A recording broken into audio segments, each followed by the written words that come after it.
Hi everyone, are you tired of getting blurry, less sharp shots? You want to try to get Tack-Sharp shots all the time? In this video, I'm going to share 10 essential tips to get razor sharp photos all the time. Stick with the video. At the end, I will share a bonus tip too. So let's dive in. First one, shutter speed. That's the main problem. For most people, if you don't have a sharp photo, that means your shutter speed is low. Let's see how shutter speed affects the sharpness of the photo. Shutter speed can cause two problems. It can introduce camera shake, also subject shake. Remember, these are two different things. As a general rule, use a shutter speed higher than your focal length. Better yet, try to keep your shutter speed twice as your focal length. Let's say you're using a 200mm lens, try to keep about 1 or 400 shutter speed to avoid camera shake. For the focal length, don't forget to add crop factors, magnifications of the teleconverters. Let's say you're using a Nikon D500, a crop sensor camera with a 1.5 crop factor, and your lens is a 500mm lens and you're using a 1.4 teleconverter. So your total focal length in this case is 1050mm. So to avoid camera shake, you need to at least double it. What is subject shake? We're shooting birds, right? So they don't stay still. They move, they fly, who knows? So to freeze those actions, you need a higher shutter speed. This shutter speed depends on the situation you're in. It depends on the size of the bird, how fast it moves, how close it to you. Let's say if you have a bird flying far away, you can easily get away with like 1 over 800 or 1 over 1600 per second.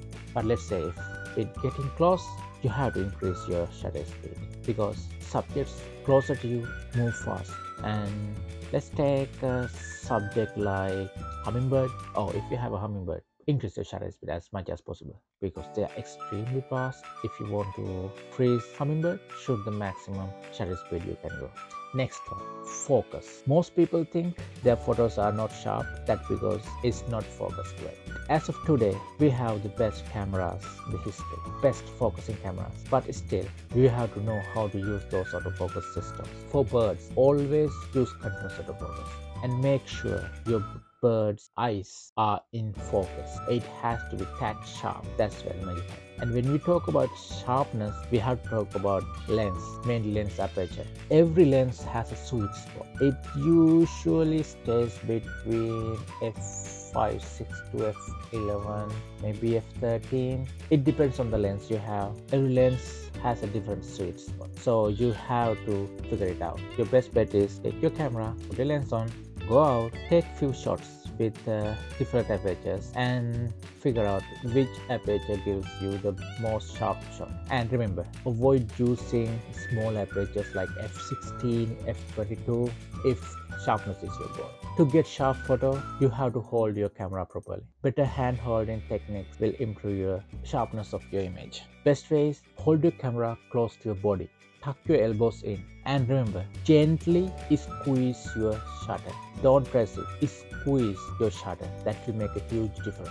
If possible, try to stabilize yourself by leaning into nearby tree, a wall, a rock. Use anything you can, or better yet, use a tripod or a monopod. Speaking of tripod, those are game changers for getting Tack-Sharp images, especially at slower shutter speed. Make sure you disable your IBIS, in-body image stabilization, lens VR when using a tripod.